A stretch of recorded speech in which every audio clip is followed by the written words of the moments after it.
Sayaw. Ang utos na sinamahan ng isang marahas na tulak ang nagpabagsak kay Alina Reyes sa sahig ng entablado. Ang makukulay na ilaw ng Club Inferno ay umikot sa kanyang paningin kasabay ng malakas na tawanan ng mga lasing na customer. "Ano pang tinatayo-tayo mo dyan, Ivory?" Sigaw ni Boss Dante mula sa bar. "Gusto ng mga bisita na makita kang gumiling." Ivory.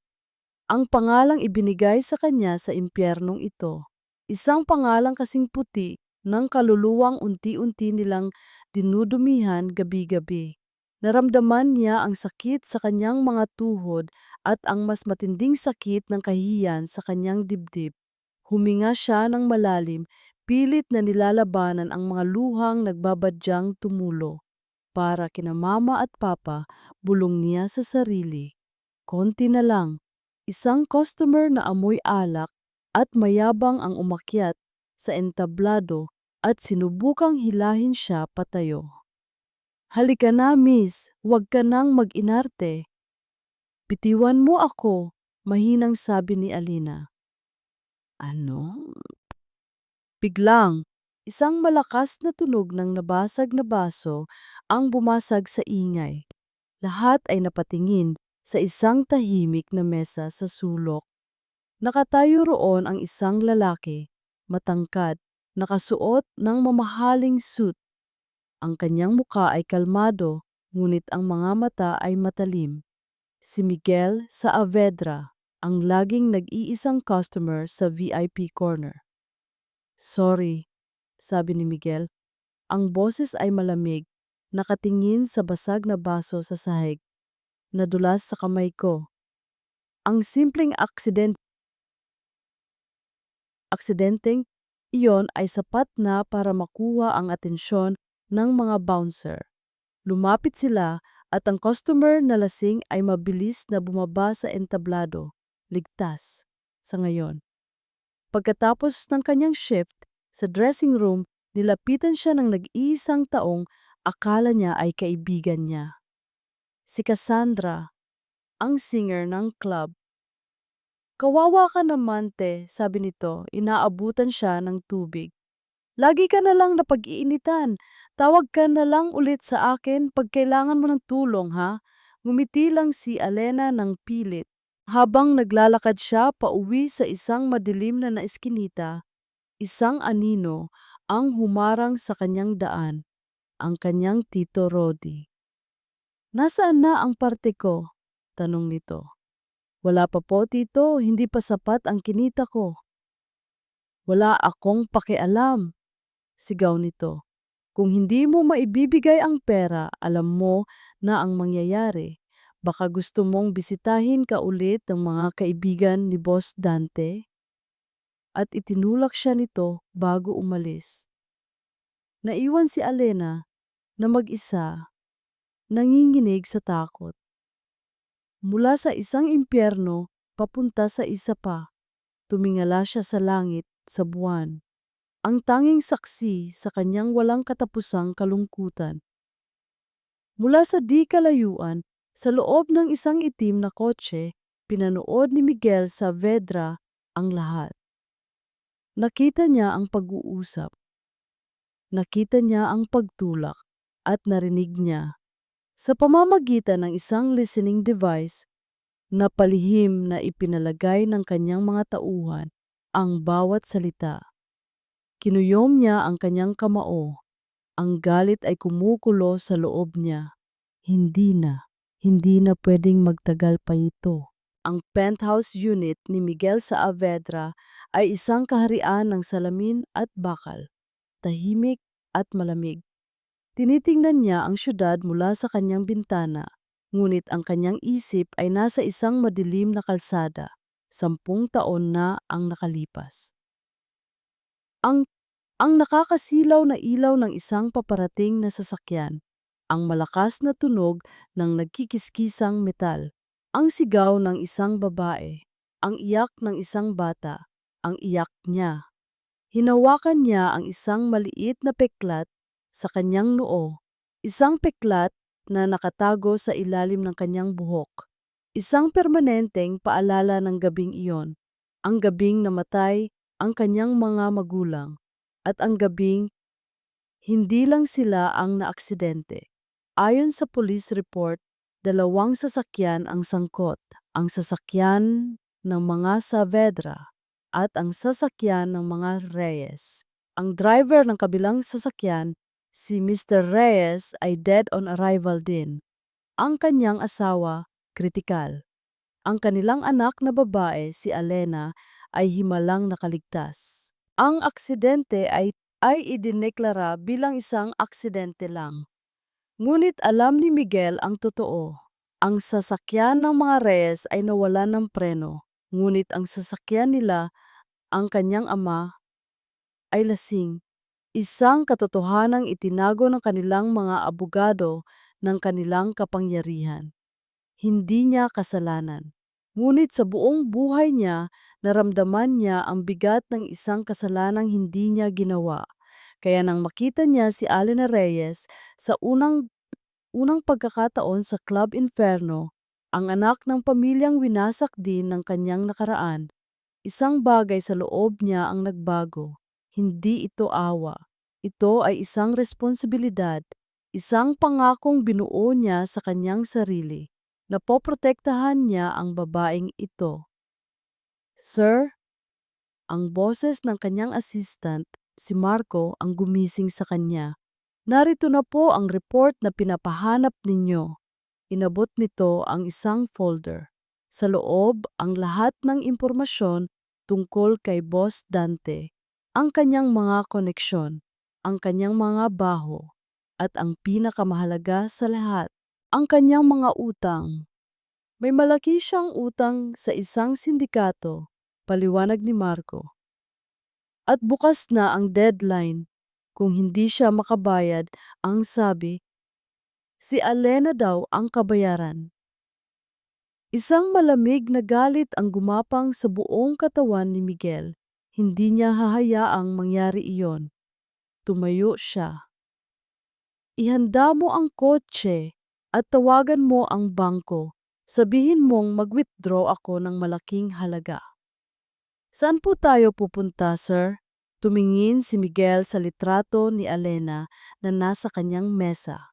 Isang litratong kuha ng kanyang mga tauhan kung saan si Alena ay nakatingin sa buwan, ang mukha ay puno ng kalungkutan.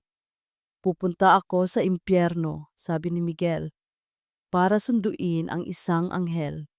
Ang opisina ni Boss Dante ay amoy usok ng sigarilyo at murang alak.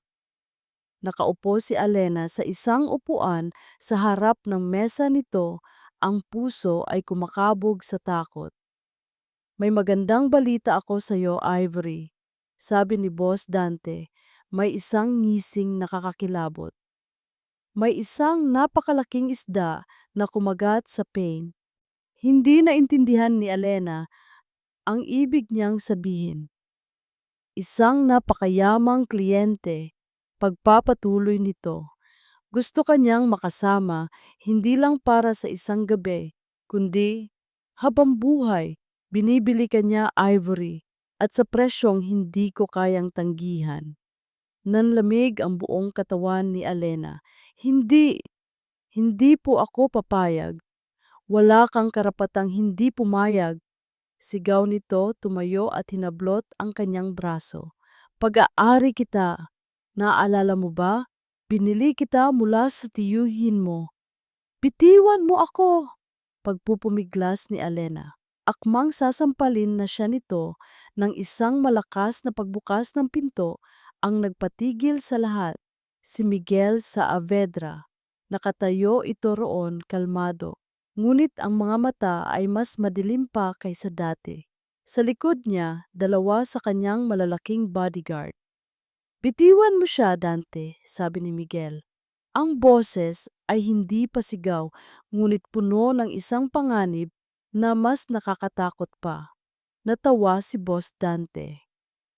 At sino ka naman para utusan ako sa sarili kong pamamahay, Mr. Saavedra? Hindi sumagot si Miguel. Sa halip, Naglakad ito papunta sa mesa at inilapag ang isang itim na briefcase. Binuksan niya ito. Ang loob ay puno ng pera, dolyar. Magkano ang utang mo sa sindikato? Tanong ni Miguel. Nawala ang ngiti sa mukha ni Dante. Paano mo nalaman? Magkano? Ulit ni Miguel, mas matigas ngayon. Sinabi ni Dante ang halaga. Kumuha si Miguel ng isang bundle ng pera mula sa briefcase, eksakto sa halagang sinabi ni Dante, at inihagis ito sa mesa. Bayad na yan, sabi ni Miguel. At ito, sabi niya, itinulak ang natitirang laman ng briefcase. Ang bayad para sa kanya. Mula ngayon, sabi ni Miguel, si Alena Reyes ay malaya na. At sa oras na makita ko ulit ang anino mo malapit sa kanya, sisiguraduhin kong hindi ka na sisikatan ng araw. Nanginginig sa takot at galit, walang nagawa si Dante kundi ang tumango. Hinubad ni Miguel ang kanyang mamahaling coat at ipinatong sa mga balikat ni Alena na hanggang ngayon ay hindi pa rin makapaniwala sa nangyayari. Halika na, sabi niya, tapos na ang lahat. At inalalayan niya ito palabas ng impyerno. Paglabas nila ng club, sa malamig na hangin ng gabi, sinalubong sila ng isang hindi inaasahang tao. Si Cassandra. Megs, sabi nito, nagulat. Anong ginagawa mo dito at sino siya?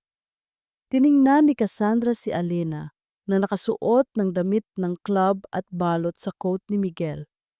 Ang mga mata nito ay puno ng pagtataka at isang bahagyang pagkamuhi. Aalis na kami, simpleng sagot ni Miguel. Alis ka na? Tanong ni Cassandra, lumingon kay Alena. Paano na ako? Akala ko ba magkaibigan tayo? Hindi sumagot si Alena. Sumakay na lang siya sa kotse ni Miguel. Habang papalayo sila, nakita niya sa side mirror ang anyo ni Cassandra. Nakatayo sa ilalim ng kumukutitap na ilaw ng Club Inferno.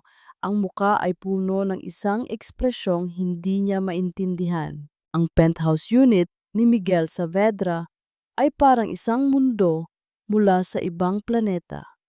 Tahimik, malinis, at napakalaki.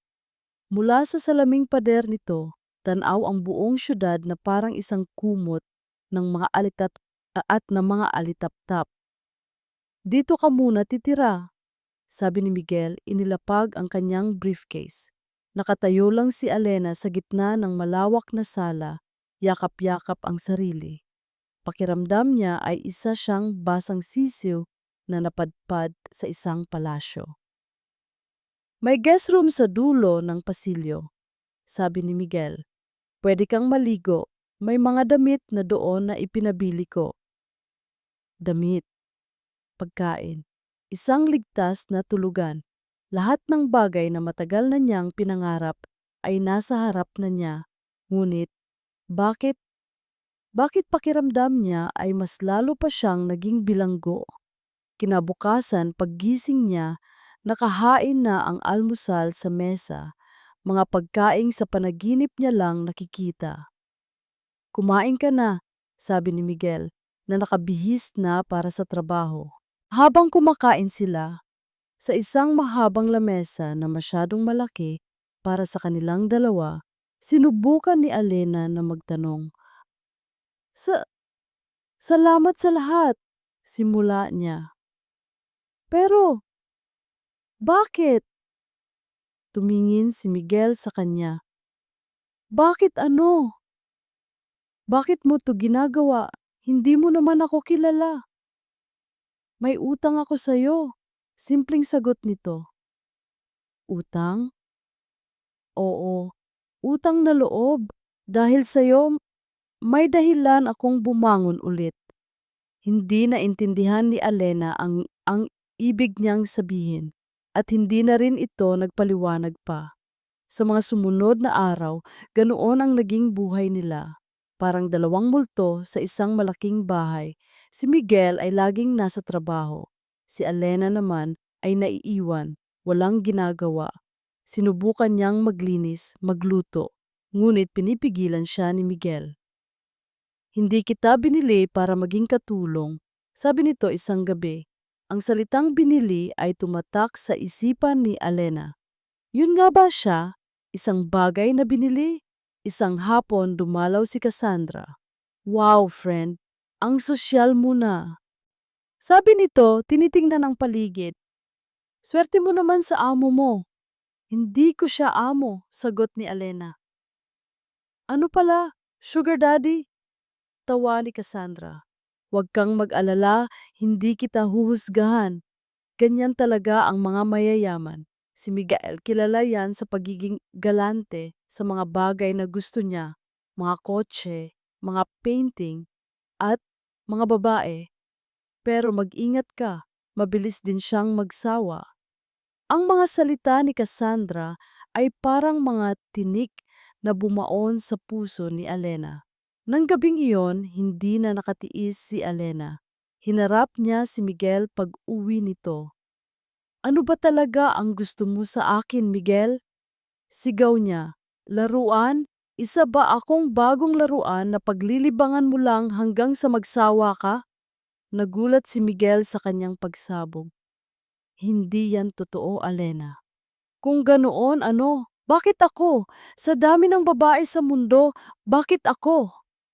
Hindi makasagot si Miguel dahil ang totoong sagot ay isang sikretong hindi niya kayang sabihin.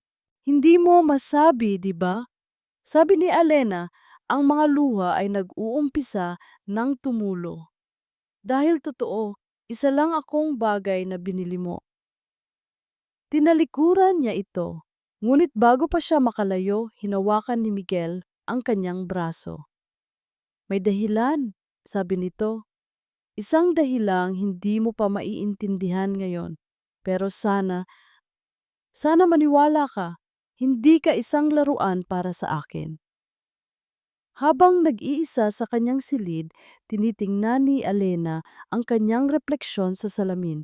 Malayang nakakakain, malayang nakakatulog, ngunit ang pakiramdam ay mas bilanggo pa siya kaysa dati. Napatingin siya sa isang drawer sa ilalim ng kanyang kama. May nakita siyang isang maliit na kahon na tila naiwan ng dating nakatira. Binuksan niya ito. Sa loob, isang baril at isang folder na puno ng mga lumang dokumento. Ang baril at ang mga dokumento sa ilalim ng kama ay dapat na nagdulot ng takot kay Elena. Ngunit sa halip, isang kakaibang determinasyon ang kanyang naramdaman. Ito ay mga piraso ng isang palaisipan. Ang palaisipan kung sino si Miguel Saavedra. Itinago niya ang mga ito at nagsimula siyang mag-imbestiga sa sarili niyang paraan. Si Miguel naman naramdaman ang lalong paglayo ni Elena. Alam niyang kailangan niyang gumawa ng paraan para sirain ang pader sa pagitan nila. Isang araw, umuwi siya ng maaga. Magbihis ka, sabi niya kay Elena. Aalis tayo. Saan tayo pupunta? Basta, sabi niya. Dinala niya si Elena sa isang lugar na malayo sa syudad. Isang tahimik na beach na may puting buhangin at malinaw na tubig. Walang ibang tao. Bakit dito? Tanong ni Elena. Dahil dito, sabi ni Miguel, walang Miguel Saavedra at walang Elena Reyes. Tayo lang. Sa unang pagkakataon, nag-usap sila, hindi bilang tagapagligtas at biktima, kundi bilang dalawang taong parehong may dalang bigat. Ikinuwento ni Elena ang tungkol sa kanyang mga magulang, sa kanyang mga pangarap. Si Miguel naman, kahit hindi direkta, ay nagbahagi ng kanyang kalungkutan, ng kanyang pag-iisa. Habang papalubog ang araw, nakaupo sila sa buhangin, magkatabi. Salamat, Miguel, sabi ni Elena. Ngayon lang ulit ako nakaramdam ng Kapayapaan. Ako rin, sagot ni Miguel. Ang kanilang mga mata ay nagtagpo, at sa pagkakataong iyon, sa ilalim ng kulay kahel na langit, halos, halos maglapat na ang kanilang mga labi. Ngunit umiwas si Alena. Malamig na, uwi na tayo. Ang sandaling iyon, kahit bitin, ay nag-iwan ng isang bagong pag-asa. Ngunit ang pag-asang iyon ay agad na sinubo. Kinabukasan, habang nasa labas si Miguel, dumating si Cassandra. Nag-enjoy ka ba sa beach, te? Tanong nito. Ang ngiti ay matamis, ngunit ang mga mata ay matalim. Narinig ko, paboritong lugar daw yan ni Miguel. Doon niya laging dinadala ang mga espesyal sa kanya. Hindi kumibo si Alena. Speaking of espesyal, sabi ni Cassandra, may ipapakita ako sa'yo. Ipinakita nito sa kanya ang isang litrato sa cellphone. Ang litrato ng isang magandang babae. Siya si Sofia, ang ex-fiancé ni Miguel. Bakit mo to pinapakita sa akin? Para malaman mo lang, sabi ni Cassandra. Mag-ingat ka kay Miguel, meron siyang madilim na nakaraan, isang nakaraang may kinalaman sa mga aksidente. Ikinuwento ni Cassandra ang isang bersyon ng kwento na kalahating totoo, kalahating kasinungalingan, tungkol sa isang aksidente sa sasakyan, tungkol sa pagiging reckless ni Miguel. Hindi ko sinasabing sinadya niya, sabi ni Cassandra. Pero ang punto ko lang, lahat ng napapalapit kay Miguel napapahamak. Ayoko lang mangyari sa'yo yon. Ang mga salita ni Cassandra ay parang mga laso na dahan-dahang gumapang sa isipan ni Alena. Isang aksidente, isang madilim na nakaraan. Nang gabing iyon, bumalik ang malamig na pader sa pagitan nila ni Miguel. May problema ba? Tanong ni Miguel. Wala, malamig na sagot ni Alena. Habang tulog na si Miguel, ginawa ni Alena ang isang bagay na mapanganib. Pumasok siya sa opisina nito. Hinanap niya ang kahon na nakita niya dati, ngunit wala na ito doon. Sa halip, may nakita siyang isang bagay sa ilalim ng mesa. Isang maliit, nakalock na metal box. Ginamit niya ang isang paperclip. Pagkatapos ng ilang minuto, bumukas ito. Sa loob, isang folder. Ang folder na nakita niya dati. Ang police report. Nanginginig ang mga kamay ni Alena habang binubuklat ang mga pahina ng lumang police report. Ang amoy ng papel ay amoy ng isang trahedyang matagal nang ibinaon. Binasa niya ang mga detalye, ang petsa, ang lugar, ang mga pangalan. Driver 1, Ricardo Reyes, dead on arrival. Passenger 1, Amelia Reyes, dead on arrival. Ang kanyang mama at papa. Napapikit siya, pinipigilan ang mga luhang nagbabadyang tumulo. Nagpatuloy siya sa pagbabasa. Driver 2, Miguel Antonio Saavedra, condition, minor injuries, ang pangalan. Ang pangalan niya, ang puso ni Alena ay nagsimulang tumibok ng napakabilis. Ang mga salita ni Cassandra ay bumalik sa kanya. Mayroon siyang madilim na nakaraan. Isang nakaraang may kinalaman sa mga aksidente. Siya. Siya ang driver ng kabilang sasakyan. Ang lalaking nagligtas sa kanya ay ang siya ring lalaking sangkot sa aksidenteng pumatay sa kanyang mga magulang. Ang lahat ng kabaitan, ang lahat ng pag-aalaga, ang halik sa dalampasigan, lahat ng iyon ay biglang nabahiran ng isang madilim na kulay, konsensya. Ito ba ang dahilan? Ito ba ang dahilan kung bakit niya ito binili? Para pagbayaran ang isang kasalanang hindi mababayaran ng kahit anong halaga?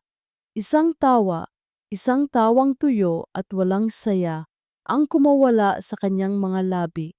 Ang galing ng tadhana, ang taong sumira sa kanyang buhay, at ang taong nagligtas sa kanya ay iisa. Isinara niya ang folder, ngunit bago pa niya ito maibalik, isang bagay ang nahulog mula sa loob. Isang litrato, ang litrato ng dalawang sasakyang wasak, at sa gilid isang ambulansya. At sa tabi ng ambulansya, ang batang si Miguel umiiyak, yakap-yakap ang kanyang mga magulang. Ang kanyang mga magulang. Namatay din. Ang galit sa puso ni Alena ay biglang naguluhan, nahaluan ng isang emosyong hindi niya inaasahan. Awa, pareho pala sila. Pareho to silang ulila. Parehong biktima ng iisang gabi. Ngunit ang pagdududa ay naroon pa rin. Kinabukasan, hinarap niya si Miguel. Hindi na siya nagpaligoy-ligoy pa. Inilapag niya ang police report sa mesa sa harap nito.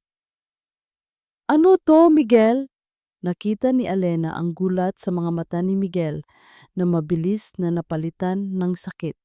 Saan mo nahanap yan? Hindi yan ang tanong, sabi ni Alina. Ang tanong ko, bakit hindi mo sinabi sa akin na ikaw pala? Hindi na niya natapos ang sasabihin niya. Dahil ayokong mas masaktan ka pa, sabi ni Miguel, ang boses ay puno ng pagsisisi. O dahil natatakot kang malaman ko ang totoo, sigaw ni Alena, na baka ikaw ang may kasalanan kung bakit sila namatay. Hindi. Mariing sagot ni Miguel, isang aksidente ang lahat. Kung ganoon, bakit mo ako tinutulungan? Bakit mo ako binili mula sa impyernong iyon? Para gumaan ang loob mo? Ito ba yun, Miguel? Ito ba ang presyo ng buhay ng mga magulang ko? Ang mga salita ay tumama kay Miguel na parang isang sampal. Hindi na niya kaya ang lahat ng kasinungalingan, ang lahat ng sikreto. Hindi ko na alam kung ano ang paniniwalaan ko, sabi ni Alena, umiiyak na ngayon. Hindi ko nakilala kung sino ka. Tinalikuran niya ito. Alena, saan ka pupunta? Lalayo sa'yo? Sabi niya, hindi lumilingon.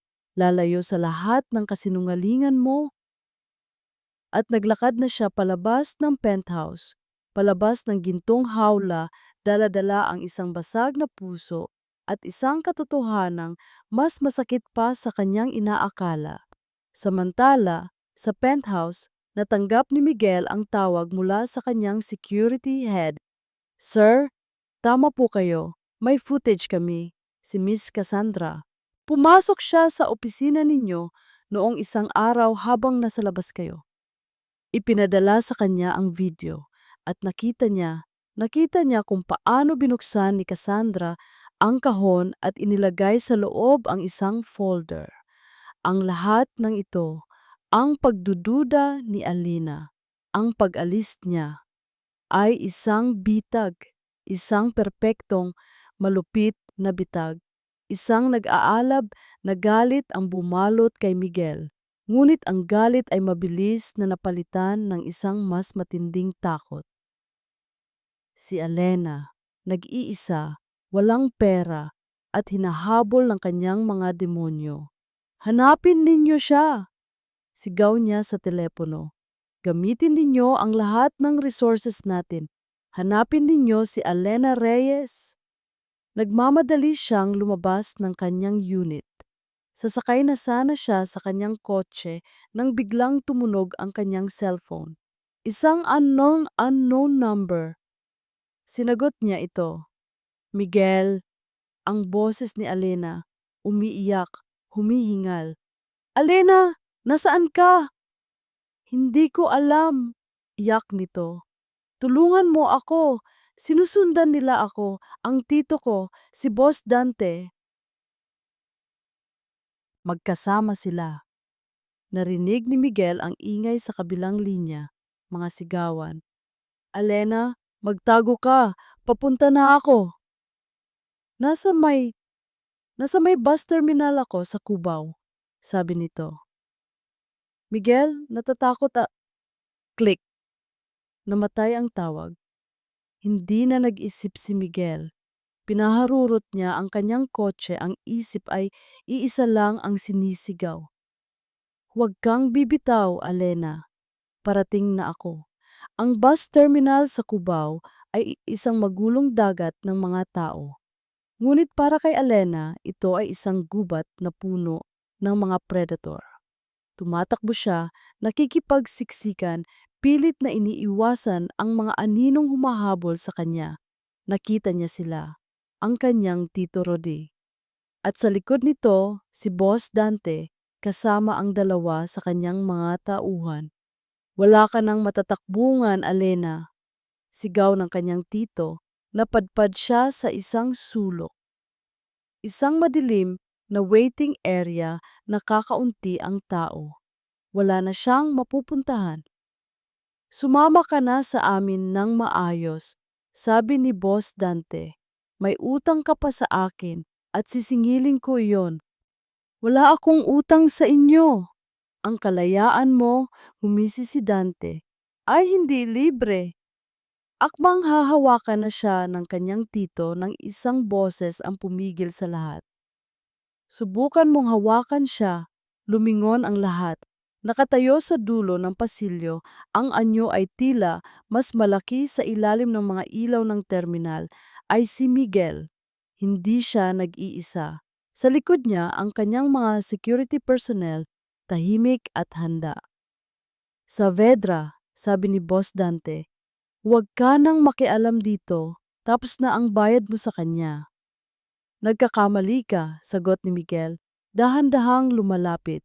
Nagsisimula pa lang ako. Humarap siya kay Alina, ngunit ang kanyang mga salita ay para sa lahat. Oo, nandoon ako sa aksidente. Pag-amin niya, ang boses ay umaling-aungaw sa tahimik na sulok ng terminal. At habang buhay kong pagsisisihan ang gabing iyon, habang buhay kong dadalhin ang bigat na iyon. Tumingin siya kay Alena. Ang mga mata ay puno ng isang sakit na ngayon lang nito ipinakita.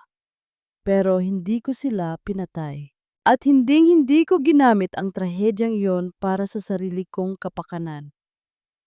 Ang pagtulong ko kay Alena, sabi niya, ay hindi dahil sa konsensya. Ito ay dahil sa isang bagay na hindi ninyo kailanman maiintindihan. Tumingin siya muli kay Alena. Ito ay dahil sa pagmamahal. Ang pag-amin na iyon sa gitna ng panganib ang bumasag sa natitirang takot sa puso ni Alena. Nang sumugod ang mga tauhan ni Dante, hindi na siya nagtago. Tumakbo siya, hindi palayo, papunta kay Miguel. Nagsimula ang gulo, ngunit mabilis itong natapos. Ang mga tauhan ni Miguel ay mas sanay, mas propesyonal. Nang si Boss Dante at ang kanyang Tito Rodi na lang ang natira, isang tunog ang narinig, ang tunog ng mga sirena ng pulis. Paano? Gulat na tanong ni Dante. Ngumiti si Miguel. Sinabi ko na sayo, nagsisimula pa lang ako. Habang pinuposasan ng mga pulis ang kanyang tiyuhin at si Boss Dante, lumapit si Alena kay Miguel. Totoo ba? Tanong niya. Ang lahat ng sinabi mo? Hinawakan ni Miguel ang kanyang kamay. Ang bawat salita, isang katahimikan. Pero nagsinungaling ka pa rin, sabi ni Alena. Oo, pag-amin ni Miguel. At patawad, natakot ako. Natakot akong kapag nalaman mo, kamumuhian mo ako. Hindi kita kayang kamuhian, Miguel, sabi ni Alena. Dahil iniligtas mo ako, hindi lang sa kanila, kundi sa sarili ko. Ngunit bago pa man sila tuluyang magkaunawaan, isang anino ang lumitaw mula sa likod ng mga pulis. Si Cassandra. Miguel! Sigaw nito. Ayos ka lang ba? At doon naintindihan ni Alena, hindi pa tapos ang laban. Ang pagdating ni Cassandra ay parang isang malamig na paalala na ang mundo sa labas ng kanilang gulo ay naghihintay pa rin. Tiningnan ni Miguel si Cassandra, pagkatapos ay si Alena, at sa pagkakataong iyon, gumawa siya ng isang pagpili. "Umalis ka na, Cassandra," sabi ni Miguel, hindi binibitawan ang kamay ni Alena. "Tapos na tayo, matagal na." Ang gulat sa mukha ni Cassandra ay mabilis na napalitan ng galit. Ngunit wala na siyang magawa. Tinalikuran na niya ito. Sa police station, habang nagbibigay sila ng kanilang mga salaysay, isa pang katotohanan ang lumabas. Ang sindikato na pinagkakautangan ni Dante ay siya ring sindikatong nasa likod ng illegal gambling na kinasangkutan ng ama ni Alena. Ang lahat ay konektado dahil sa kanilang testimonya at sa tulong ng mga ebidensyang matagal nang kinokolekta ni Miguel. Hindi lang si Boss Dante at ang mga kamag-anak ni Alena ang nahuli, kundi ang buong sindikato. Ang hustisya sa wakas ay nagkaroon ng boses. Makalipas ang ilang buwan, ang balita tungkol sa underground billionaire na si Miguel Saavedra at sa Cinderella niyang si Alena Reyes ay naging laman ng lahat ng dyaryo. Ngunit hindi sila nagtago. Hinarap nila ang lahat ng magkahawak kamay. Ipinagbili ni Miguel ang kanyang penthouse. Bumili siya ng isang simpleng bahay malapit sa dagat. "Bakit dito?" tanong ni Alena. "Dahil ang dagat," sagot ni Miguel, "ay parang buhay. Minsan maalon, minsan tahimik, pero laging totoo." Magkasama nilang binisita ang puntod ng mga magulang ni Alena. At sa unang pagkakataon, binisita rin nila ang puntod ng mga magulang ni Miguel. Magkasama nilang hinarap ang sakit ng kanilang nakaraan. Isang hapon, habang nakaupo sila sa buhangin, pinapanood ang paglubog ng araw, may inilabas si Miguel mula sa kanyang bulsa, isang maliit na kahon. "Alena Reyes," sabi niya, ang boses ay seryoso, ngunit puno ng pagmamahal. "Hindi ko maibabalik ang mga magulang mo at hindi ko mabubura ang sakit na pinagdaanan mo. Hindi ko rin mababago ang katotohanang minsan naging bahagi ako ng iyong trahedya." Huminga siya ng malalim. "Pero maipapangako ko sa iyo ang isang bagay, ang bukas. Isang bukas na puno ng pagmamahal, ng katotohanan at ng kapayapaan." Binuksan niya ang kahon. Sa loob isang simpleng singsing na may isang maliit na perlas. "Hindi kita binili," sabi ni Miguel. "Hindi kita iniligtas, pinili kita. At araw-araw pipiliin kita." "Papakasalan mo ba ako, Alena?" Umiiyak, tumango si Alena. "Oo, Miguel, oo." Ang kanilang kasal ay simple lang. Ginanap sa dalampasigan. Ang mga bisita ay iilan lang. At sa kanilang pagsisimula ng bagong buhay, alam nilang hindi magiging perpekto ang lahat. May mga peklat pa rin. May mga alaala pa rin. Ngunit sa pagkakataong ito, hindi na nila haharapin ang mga yon ng mag-isa. Magkasama na sila. At yon, para sa kanila, ay sapat na.